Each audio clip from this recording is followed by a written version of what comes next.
जय हिंद दोस्तों, मैं विकास कुमार। और आज मैं एक ऐसा इन्फॉर्मेशन लेकर आया हूँ कि ये इन्फॉर्मेशन मेरे लिए भी है और आप लोग के लिए भी है। और जो हमारे लोकप्रिय नेता, जो झारखंड के उभरते नेता हैं, टाइगर जयराम महतो, देवेंद्र महतो और संजय मेहता, मनोज यादव, ये सब जितने उभरते हुए नेता हैं, ये सब के लिए भी सबसे इम्पोर्टेंट है। क्योंकि हम लोग आज तक जब भी देखते आए हैं कि जितने भी उभरते हुए नेता जैसे ही उठते हैं ऊपर, वैसे ही उनको कोई ना कोई पार्टी में शामिल कर लिया जाता है। और हम लोग इसका उदाहरण हाल फिलहाल में ही देखे हैं, लोकसभा चुनाव में देखे हैं। क्योंकि मैं खुद मनीष कश्यप के लिए एक वीडियो बनाया था और चंपारण के लिए के जितने भी पब्लिक थे उनको हमने खुद कहा था कि एक बार चंपारण के लोग मनीष कश्यप को साथ दें। मनीष कश्यप बहुत अच्छे हैं क्योंकि वो ज़मीन से जुड़े हुए नेता हैं और वो कहीं ना कहीं वहाँ की जनता के लिए अच्छा करेंगे। अच्छा करने का मतलब ये नहीं होता है कि आप किसी पार्टी से जुड़ के ही कर सकते हैं। जो आदमी कहता है ना कि अच्छा हम करने के लिए हम इस पार्टी में ज्वाइन किए, ऐसा बात नहीं है। आपके पास जितना आर्थिक रूप से आता है पैसा, जिस पद पे आप जाते हैं और उस पद पे आपका जितना काम है, आप उतना ही कर दीजिए। जनता आपको ज़िंदगी भर, 5 साल के लिए नहीं, आपको 25 साल 30 साल जब तक लड़ते रहिएगा ना चुनाव, तब तक आपको वो वोट देती रहेगी।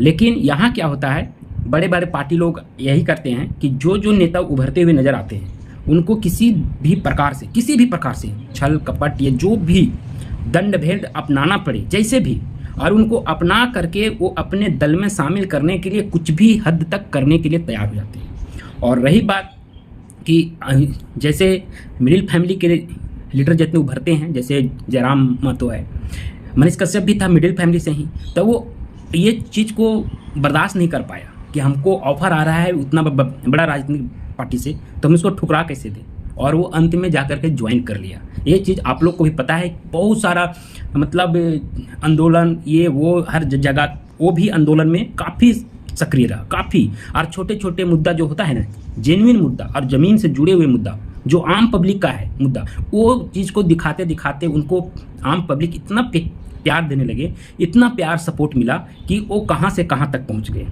बहुत दूर तक। लेकिन अब वो ऐसा स्थिति आ गया जब वो जनता के बीच में गए और वहाँ से उनको कहा गया कि ठीक है, आप चुनाव मैदान में आए हैं, आप लड़िए।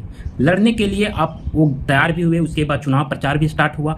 आप देखे होंगे कि उनको कहीं पे चुनावी सभा करने के लिए जा रहे थे, वहाँ भी उनको है दूध से नहलाया गया। मतलब दूध से नहलाने का मतलब समझ रहे हैं, एक भगवान का दर्जा दिया गया। इंसान को अगर यदि कहीं भगवान का दर्जा दिया जाए तो उस पोजीशन में जा करके आपको सबसे पहले अपना ना सोच करके जनता के बारे में सोचना चाहिए कि हाँ, हमको वो लोगों ने इतना प्यार दिया, उनके दिलों में हमारे लिए इतना प्यार बसा है और हम बसा चुके हैं, तो उसके लिए एक तो बनता था, चाहे हार हो जीत हो मायने नहीं रखता, लेकिन एक चुनाव बनता था कि आप अगर यदि आपके इतना चहेते थे, आपके पॉपुलरिटी इतना था, पूरा इंडिया आपको जानता था, तो आप पहले भी ऐलान भी कर चुके थे कि हम इलेक्शन लड़ेंगे, और आप हर वक्त आरएसएस के बताए भी जाते थे, तो आपको बीजेपी पहले भी टिकट दे सकती थी, लेकिन नहीं दी।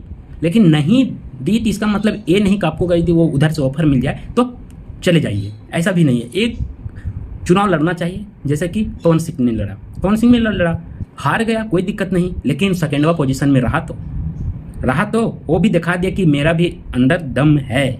ऐसा नहीं है कि हमको जनता नहीं चाहती है। मनीष कश्यप भी ऐसा ही होना चाहिए था, लेकिन ऐसा बिल्कुल नहीं हुआ, उलट हो गया। ये भी हम इनके लिए भी एक वीडियो बनाए थे कि आप इनको सपोर्ट करें, क्योंकि जो ज़मीनी स्तर का नेता होता है ना, वो समझिए कि बहुत तगड़ा और बहुत मजबूत होता है। ग्रास रूट उसका इतना मजबूत है कि सोच नहीं सकते हैं। और अगर वो वहाँ से उठ करके जाए युवा, तो आगे जा करके जितने भी नेता काम करना नहीं चाहते हैं, उनके दिमाग में जंग लगा हुआ, हाथ पैर में जंग लगा हुआ है, वो भी काम करने के लिए अग्रसर होते हैं। देख करके हमसे ये बाद में आया और हम इतना दिन से राजनीतिक में हैं, देखो ये हमसे ज़्यादा काम कर रहा है, तो वो भी काम के प्रति अपना प्रभाव दिखाते हैं। और यही हाल जयराम दा के साथ भी हुआ। लेकिन इनको है कि इनका खुद का पार्टी है, तो अभी तक तो विलय पार्टी नहीं हुआ है, लेकिन हमको कहीं ना कहीं अब डर सताने लगा है। क्योंकि मैं खुद एक पछता चुका हूँ और हमको लग रहा है कि अभी देखो इरफान अंसारी कह रहा है कि ठीक है, जयराम से हम लोग बात करेंगे और उनको राहुल गांधी से भी मिलवाएंगे। एक हो गया। उसके बाद भाजपा तरफ से आ रहा है कि आजसू से वो भाजपा लोग नाखुश हैं और आजसू भी बीजेपी से नाखुश है, क्योंकि उनको जो एक सांसद गया है चुन करके, उनको मंत्री का कोई भी पद वहाँ नहीं दिया गया है, तो भी हो सकता है अलग हो जाए। तो इसमें अलग होने का मतलब है वो किसी न किसी को झारखंडी एक पार्टी को अपने अंदर सम्मिलित करेगा। और अभी सबसे इम्पोर्टेंट नेता के रूप में जयराम है, और जयराम को हर पार्टी चाहेगा कि वो अपने अंदर उसको ले ले। और जहाँ जयराम दा इस पार्टी को अपने पार्टी को विलय कर देते हैं, वहीं समझे कि राजनीतिक दलदल में पहुंच गए। और जो राजनीतिक होता है ना बाप का होता है ना बेटा होता है उसमें, और वही तालमेल से फिर हम लोग जो सपना सजो के रखे हैं 1932, आप लोग तो देखे होंगे कि बोतल तक में 1932 का आ गया है, बोतल तक में आ गया है। लेकिन अगर यदि ये चीज़ अब दिख रहा है, यहाँ तक दिख रहा है, और कहीं ये दिखते दिखते आँख के आगे से ओझोल ना हो जाए, डर लग रहा है। क्योंकि जैसे ही विधानसभा का चुनाव का अब मामला आ रहा है कि अब जैसे ही चर्चाएं बढ़ती जा रही है, वैसे वैसे राजनेताओं का भी हुलिया बदलते नजर आ रहा है। और आप देखिएगा कि जयराम दा को भी ऑफर दिया जाएगा, और कहीं इस पार्टी को, अपने पार्टी को, एक जयराम दा बोले भी थे कि हम लोग जनता के पूछ करके भी किसी के पार्टी में विलय होंगे। अगर यदि वो बड़े पार्टी में विलय होते हैं तो आपको पता है कि आपको उसके अनुसार ही काम करना होगा। आप जो भी बातें रखेंगे वो नहीं हो पाएगा वहाँ, आप एक स्वतंत्र रूप से बोल नहीं पाओगे, आपको हर एक काम में आपको रुकावट पैदा होगी।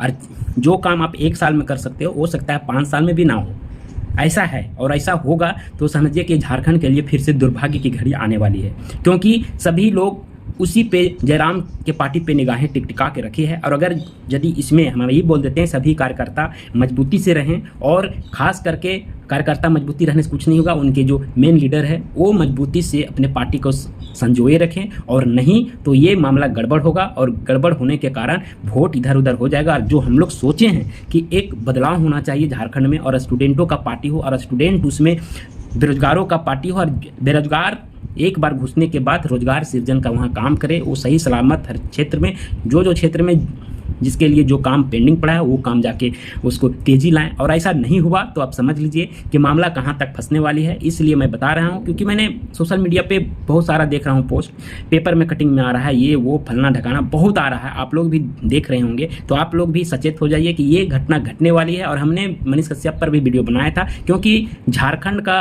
एक लड़का जयराम, जिसको हमने ही कहा है सन ऑफ झारखंड, अभी तक कोई जयराम दा को इस नाम से संबोधित नहीं किया है, मैंने ही किया है कि सन ऑफ झारखंड। जैसे है बिहार में सन ऑफ बिहार मनीष कश्यप, उसी तरह झारखंड में है सन ऑफ झारखंड जयराम महतो। और देखिए अगर यदि ये चीज़ मजबूती से बना रहे तो हमारा जो हम लोग का सोच है वो एक ही रहेगा, और नहीं तो फिर वही हाल हो जाएगा। तब तक के लिए जय हिंद।